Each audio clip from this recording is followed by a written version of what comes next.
Hi everyone. Today we're going to discuss vectors, and we'll see that these ideas are very similar to the same ideas that we saw with polar coordinates. So let's begin by recalling what a vector is. Let's recall that a vector is nothing more than an arrow. It's a literal arrow. And it has two properties. It has a magnitude, and magnitude means length, so it's how long the arrow is. And it also has a direction, which we'll usually indicate by some angle theta. All right, so let's begin by sketching a vector. Let's suppose that our vector originates at some point P and terminates at some other point Q. Then the vector is the arrow going from P to Q in this case. And we denote this particular vector by PQ, and we put a little arrow on top indicating that it's a vector starting at P and finishing at Q with its terminal point at Q. And all that matters about this vector is its length and the direction. It doesn't actually matter where you start it. Because what I can do, I can take this vector and pick it up and I can move it. So suppose I move it down here and I just translate my vector. So rather than starting at the point P, I'll start here. And as long as I preserve the magnitude and the direction, let's say this is V. As long as I preserve the magnitude, which is the length, and the direction in which this vector is pointing, these two vectors are the same. So in this case, the vector V is equal to the vector from P to Q. They're the same vector, even though one starts at P and the other one does not. So this allows us to simplify a lot of our computations because, where you start doesn't matter, so let's just make life easy on ourselves. And we'll anchor many of our vectors at the origin. And once we anchor ourselves at the origin, vectors start to look a whole lot like polar coordinates. And indeed, right here, it looks like the hypotenuse of a triangle, right? We see these triangles everywhere. So this is my vector V. All right, and suppose this point that it terminates at is going to be the point A, comma, B. That's the point that it terminates at. Well, how far have I stepped in the x direction? I've gone over A units to the right, or in the x direction here, and I've gone B units up, haven't I? And with this, I see that there's a natural angle theta that appears, right? Here's a nice little angle theta. And now we start to look very similar to polar coordinates. What's the length or the magnitude of my vector? The magnitude, we're going to denote by double bars. I like double bars. The magnitude of that vector V is going to be the length of this vector. Well, in the context of right triangles, because of course this is a right angle, how do we find the length of the hypotenuse? Well, it's a squared plus b squared. We take the square root by the Pythagorean theorem. So that's super nice. And how do you think we're going to find this angle theta? Thinking back to polar coordinates. Just like polar coordinates, we're going to have that the tangent of theta is equal to b divided by a. It's the y displacement divided by the x displacement. There are a couple of special vectors that we need to know. Special vectors. We're going to base all of our vectors on these special ones. One vector, we're still in the frame there. I'm going to draw a nice little picture. I'm going to anchor it at the origin, and I'm going to step 1 unit in the x direction. I know you probably can't see that, but my arrow is lying along, or maybe I'll thicken it up. It's lying along the x-axis, pointing 1 unit to the right. This vector has a very special name, and it is called I hat. I hat. And this point here that it terminates at is 1, 0, right? That's the terminal point. With that as our terminal point, what's the magnitude of I hat? Well, it's going to be the x displacement squared plus the y displacement squared. You take a square root, right? So it's 1 squared plus 0 squared, and the square root thereof, which is just 1. So it just has magnitude 1, and we'll come back to these special guys. They're called unit vectors. It has unit length, length 1. And what's the angle theta here? What's my theta? Well, my angle theta is going to be 0 because it's pointing along the positive x-axis. There's another special vector. I'm going to scroll up a little bit. Another special vector. Let me draw another xy plane. Points 1 unit in the y direction. So it's going to finish at the point 0, 1, and it points 1 unit straight up. 1 unit straight up. This special vector is called j hat. What's the length of j hat? Well, j hat's going to be square root, or the magnitude of j hat is going to be the square root of 0 squared plus 1 squared, which is again 1. But the angle here in this case, theta, is going to be pi over 2, because we've now rotated pi over 2 radians. Right.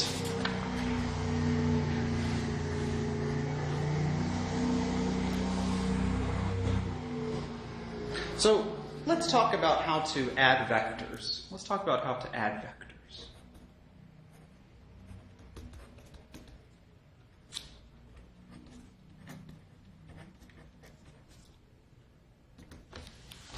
Well, let's consider a nice vector. Let's let v be equal to 2i hat, and let's let w be equal to 3j hat. How would we add these two vectors? Well, let's do it with a picture.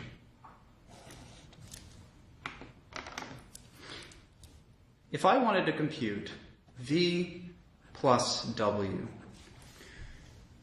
graphically what we do is that first we want to draw my vector v, which is 2 units in the I hat direction. So we're going to go over 1, 2. Here's my vector v.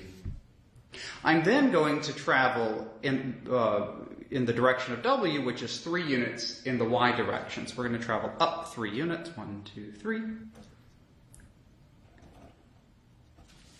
And the sum of my two vectors is the vector that connects the tail of my first vector to the tip of my second vector. So the sum is going to be this vector here. This is going to be the sum. V plus W. So what is V plus W? V plus W is going to be, well, how far have I traveled in the I hat direction? I've traveled 2 units in the I hat direction and 3 units in the y hat direction. Let's just write down literally what v plus w is. It is the vector 2i hat plus w, which is the vector 3j hat. And this has a nice visual representation for this blue vector, doesn't it? This blue vector marches 2 units in the x direction, that's 2i hat, plus 3 units in the y direction, that's 3j hat. In general, we're going to make use of this. Suppose I have a vector v, and it terminates at some point a comma b. And for analogous purposes, what's this coordinate up here in this first little example here? It's 2, 3. So in this example, my terminal point up here is 2, 3. Well, how many units, and this is going to be my vector v, how many units have I stepped along in the x direction here? I've stepped along a units, and then I've stepped up b units, right? Using a similar idea here, I can write my vector v as, I've stepped a units in the I hat direction plus b units in the j hat direction. This is going to be called the component form of my vector. we're breaking down our vector v in terms of the components, the I hat and j hat component form, or the I hat and j hat components of my vector v. How many units I step in the I hat direction plus how many units I step in the purely j hat direction. Let's do an example.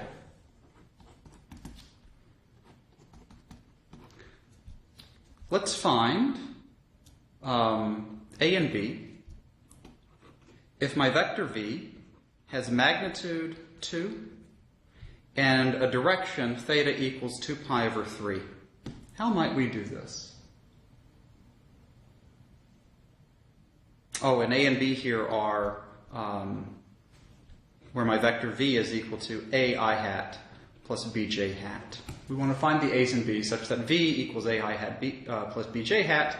The magnitude of v is 2, and the direction is 2 pi over 3. Well, let's begin by drawing a picture. I want to have an arrow of length 2 that points at an angle of 2 pi over 3. So it's going to be inclined something like this.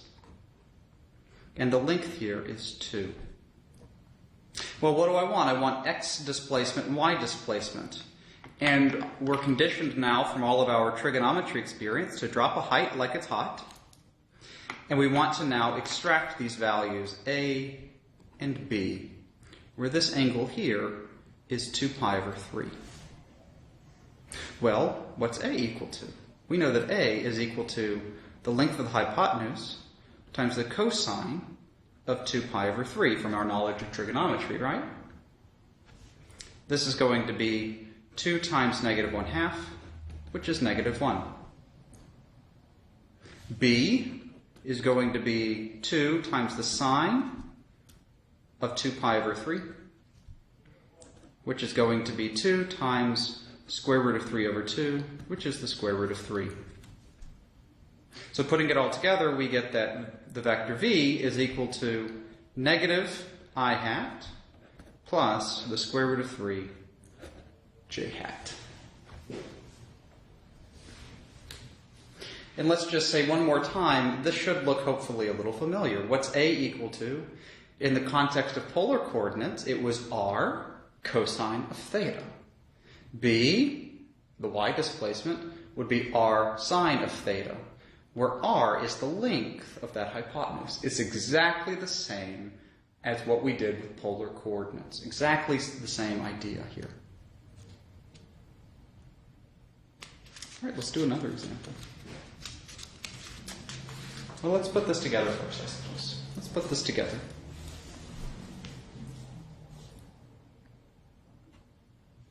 Suppose we have another vector v. We'll anchor it at the origin, and we'll draw it in the picture such that it terminates at some point a comma b, and we'll draw it in the first quadrant, but this is true for any quadrant. We know now that we want to drop a height like it's hot. That vertical displacement is that y component b. The horizontal displacement is a, which tells you how far you move on the x-axis. What's the length of my hypotenuse here? The length of my hypotenuse is the magnitude of v, and I'm inclined at some angle theta. Well, now we have our nice formulas, and these are going to look very similar. Again, this is directly analogous to what we did with polar coordinates. The magnitude of v, we know, is the square root of a squared plus b squared. And we know that the tangent of that angle theta is equal to b divided by a. We've already talked about this. But now we get the other formulas like we saw with polar coordinates. What's this a equal to? A is equal to the magnitude of v times the cosine of theta. B is equal to the magnitude of v times the sine of theta. And these are nice. And in either case, I can use this to say that v is equal to a I hat plus bj hat. Using this form now, I can say that v is equal to the magnitude of v times cosine of theta plus the magnitude of v times the sine of theta. Another way that we might want to write vectors is to identify it with where this terminal point is. another way that we might want to write v, rather than this cumbersome ai hat plus bj hat, is to write it with angle brackets, a comma b. So if you write angle bracket a comma b, that's implying ai hat plus bj hat. All right, let's do an example. Let's let the vector v be equal to the vector pq. So this is the vector from p to q. We read this as the vector from p to q. Starts at p, ends at q. Where that point p is equal to negative 1 comma 2, and that point q is equal to the point negative 2 comma negative 3. Let's find the magnitude of v. Well, first let's find the vector v, right? We need to find the vector first before we can find the magnitude. So let's draw a picture. Well, my point P is going to be at negative 1 comma 2 up here. My point Q is going to be down to the left by 2, down by 3 here. And so here's my vector PQ. Here's my vector PQ.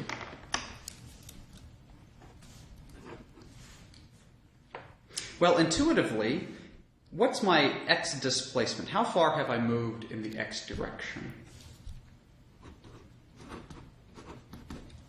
I know I've gone from negative 1 to negative 2, so I know it should be negative 1, right? I've moved 1 unit to the left. How can we get that from our quantity here? We're going to take where we finish and subtract where we start. So one way that we can get this is negative 2 minus negative 1 times I hat plus, what's my my y displacement? It's going to be where we finish minus where we started times j hat. So we're doing final minus initial in both cases. So negative 2 minus negative 1 is negative 1 times I hat, that's nice. Plus negative 3 minus 2, that is negative 5 times j hat. Exactly what we wanted. Right, and we can see this visually. We stepped 1 unit to the left in the x direction. We stepped 1, 2, 3, 4, 5 units down in the y direction. So this scheme that we have here works, and with this we can compute the magnitude of v, which is the magnitude of pq, which is going to be the square root of 1 plus 25, which is the square root of 26. That's not so bad, is it? Let's talk about that in general now. What do we want to do in general?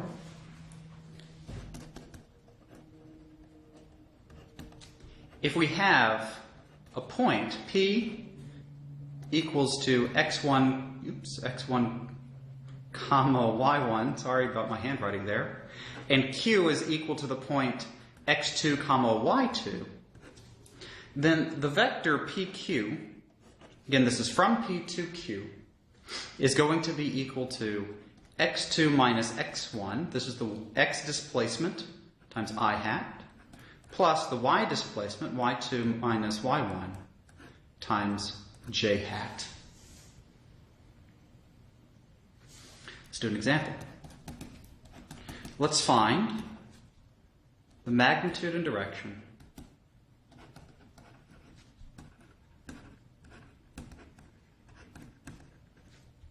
of the vector PQ,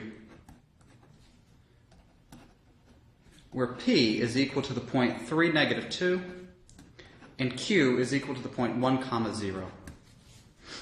Try to pause the video and work this problem yourself.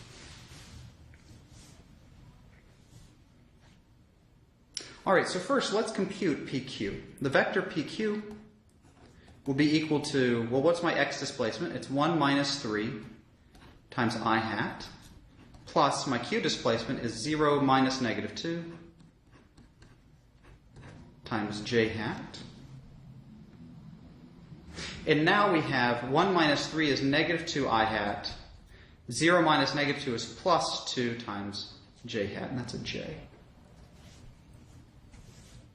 All right, this is my vector PQ. Let's sketch it. This picture always helps here. going to step 2 units to the left and 2 units up. I'm going to finish at the point negative 2 comma 2, and here is my vector. The arrow is my vector. Well, what am I looking for? I'm looking for the magnitude. What's the magnitude of PQ? That's the length, so it's going to be the square root of 2 squared is 4, plus 2 squared is 4. So you get the square root of 8, or if you prefer, it's 2 times the square root of 2. How do we find the angle theta? The angle theta is here. We know that the tangent from our formulas with polar coordinates, we know that tan theta is b over a, so that's 2 over negative 2, which is negative 1. But we have to be really, really careful here. Just like in polar coordinates, we have to be really cognizant of what quadrant we're working in. We need an angle theta whose tangent is negative 1, but we need it to be in quadrant 2. We need our answer to be in quadrant 2. So what angle theta has tangent of negative 1, and we live in quadrant 2? 3 pi over 4 rather, works, I think. And there we go. Negative pi over 4, if you would have plugged this into the calculator and used your arctangent function, so if you said that theta is arctangent of negative 1, your calculator would have said negative pi over 4, but that would be incorrect. That would have pointed in the opposite direction here. That would have pointed down into the 4th quadrant, and that's not what we want. All right. Let's go back and let's talk more about vector arithmetic now. We know how to add I hats and j hats. How do we do it in general? It's kind of the same. Let's do it. Let's show how we do this by example. If v is equal to the vector 2, negative 2, and w is the vector negative 1 comma 3. What is v plus w? How do we add v plus w? We add them component-wise. So in this form, we add the x components and the y components separately. So my x component of the sum, v plus w, is 2 plus negative 1, which is 1. My y component of this sum is negative 2 plus 3, which is 1. If you prefer to do this in component form with I hats and j hats, this is 2i hat minus 2j hat. W would be negative I hat plus 3j hat. And addition works exactly the same. You add like terms. 2i hat minus I hat is plus 1i hat. Negative 2 plus 3 is plus 1j hat. It's the same. Let's see how we get this visually. Well, v plus w means first we march in the direction of v, which is 2 comma negative 2. So we need to go 1, 2 units to the right, and down 1, 2 units. So we need to finish here. Yeah, if I can draw it. Here we go. Once I'm here, I now need to march in the direction of w. W says to walk to the left by 1 unit and up by 3 units. So I'm going to anchor my vector w here. I'm going to march 1 unit to the left and 1, 2, 3 units upward. So do that one more time. We're going to start at the tip of, the tip of v here to draw my w. W says march to the left by 1 and up by 1, 2, 3 units. So W will end up here. So how do I draw my sum, v plus W? V plus W, you start at the tail of your first vector, and you draw your vector to the tip of the second vector, just like we saw in the I hat and j hat case. And this vector here better be v plus W. Let's check. How many units have we moved in the x direction? To the right by 1. How many units have we moved in the y direction? Up by 1. And boy gee howdy, that is I hat plus j hat. So the picture works. You connect the tail of the first vector to the tip of the second vector. And that's how we're going to add our vectors. How do we scale vectors? How do we scale vectors? So we know that we know how to graph something like the vector v equals to 2 times I hat. This means I march, kind of intuitively, we're going to march 2 units in the I hat direction. So let's kind of graph this one. Rather than I hat, 2 I hat means I'm going to step 2 units to the right. And this is my vector v now. Well, what's the difference between I hat and v here? One is 2 times longer. I have scaled I hat by a factor of 2. What about the vector v equals to negative I hat? We know intuitively this means I'm going to march 1 unit to the left. So let's draw that. 1 unit to the left here. There it is. Here's my v. What's the relationship between this vector negative I hat and regular I hat? The lengths look to be the same, but it's pointing in the opposite direction.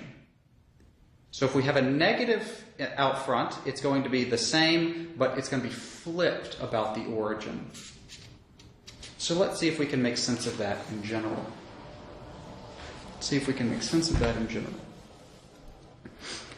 Let's let v be the vector a I hat plus b times j hat.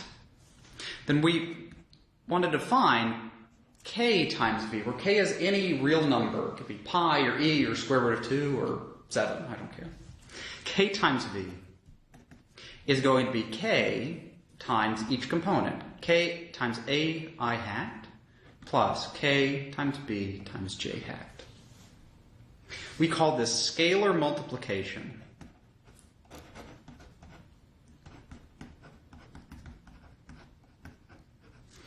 Scalar multiplication, v is a vector, k in this context is not a vector. K is called a scalar. It's just a number. It's a not vector. It is just a regular old number that we know and love. Let's see how to do scalar multiplication for general vector v.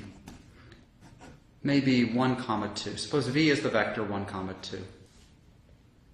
How would we sketch the vector negative 2 times v? Well, we know I'm going to take each component and multiply it by that scalar, right? So rather than 1, I'm going to take 1 and multiply it by negative 2. It just distributes in. You get negative 2. 2 times negative 2 is negative 4. You just distribute it in, just like normal. Let's see visually what this looks like. My vector v, I'm going to draw first. It steps 1 unit to the right, 1, 2 units up. Here's my vector v. My vector negative 2v steps 2 units to the left, 4 units down. And we see that they lie on the same line, yeah? So they kind of had the same direction, except the vector negative 2v, which is down here in green, let me label this as v up here.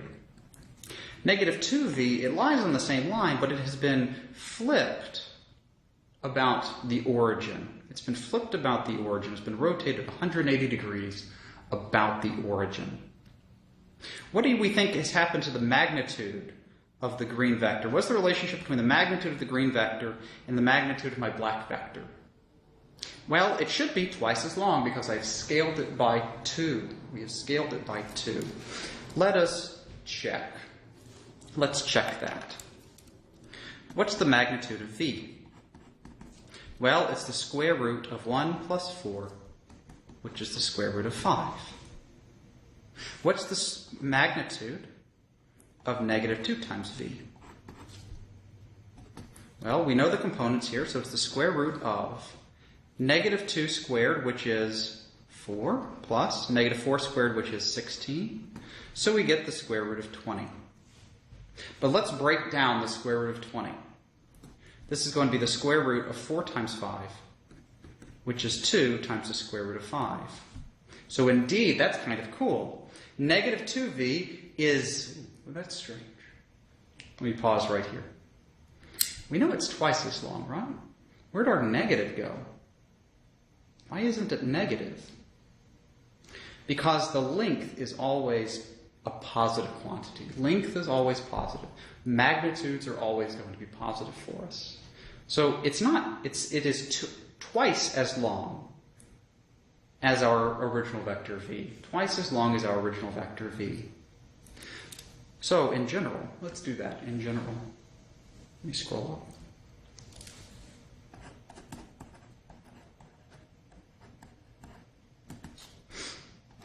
What do we think is going to be the magnitude of the vector k times v? Well, just like up here, what's the relationship between, my scalar here is negative 2. What's the relationship between this guy and the magnitude of my original vector v? It's off by 2, but what's the relationship between negative 2 and 2? It's an absolute value. So the magnitude of k times v is the absolute value of k times the magnitude of v. All right. Let's talk about one more thing.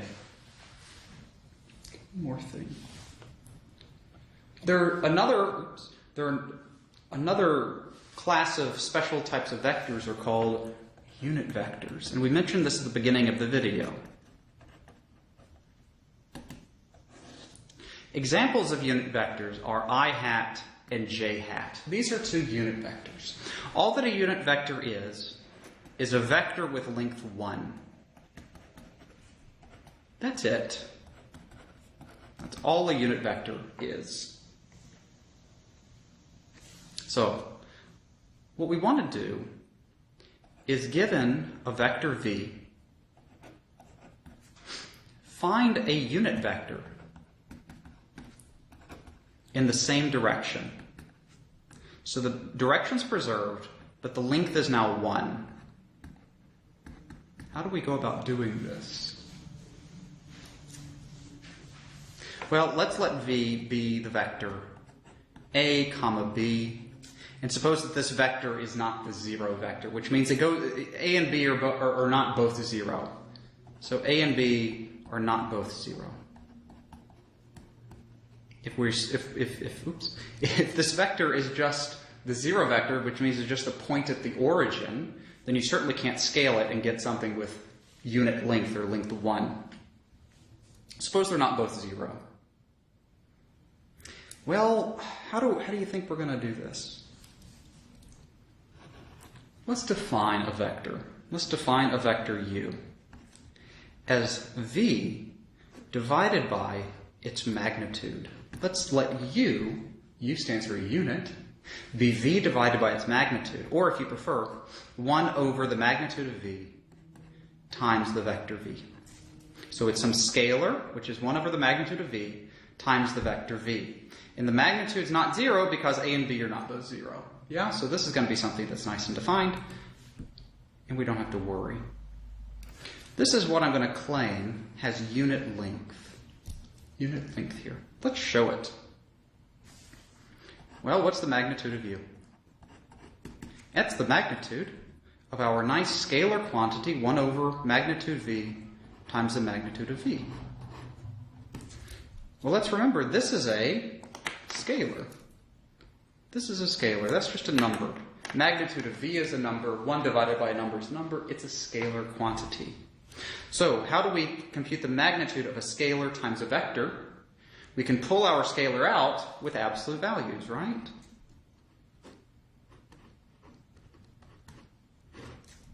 Times the magnitude of what's in this vector v, which is here. Now, what's the absolute value of 1 over the magnitude of v? Well, magnitude v is positive, 1 is positive, so the absolute value bars aren't really doing anything for us here. And what do we have? 1 over magnitude v times 1 over magnitude v is 1. So it works. We have a unit vector. Have we changed the direction at all? No, because we've multiplied only by a scalar quantity, a positive scalar quantity. And remember, multiplying it by a positive scalar quantity won't change the direction. It would have changed the direction if it were possibly negative, but as long as it's positive, it doesn't change the direction. It only changes the length. So let's do an example with this. Let's see how this works. Let's find a unit vector in the direction of v equals negative 1 comma 3. Find a unit vector in the direction of v, equals negative 1 comma 3. Pause the video and try to work this yourself.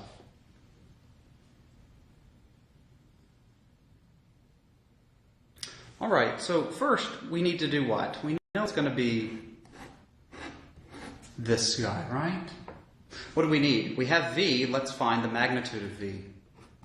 The magnitude of v is equal to the square root, negative 1 squared is 1, plus 3 squared is 9. So we get the square root of 10. All that we need now is to let u be the vector v divided by the square root of 10. How do we do this? Let's rewrite it. It's our scalar quantity, 1 over root 10, times my vector v, right? How do we multiply my vector v by any scalar? Each component gets multiplied by your scalar. Easy peasy. So this becomes the vector.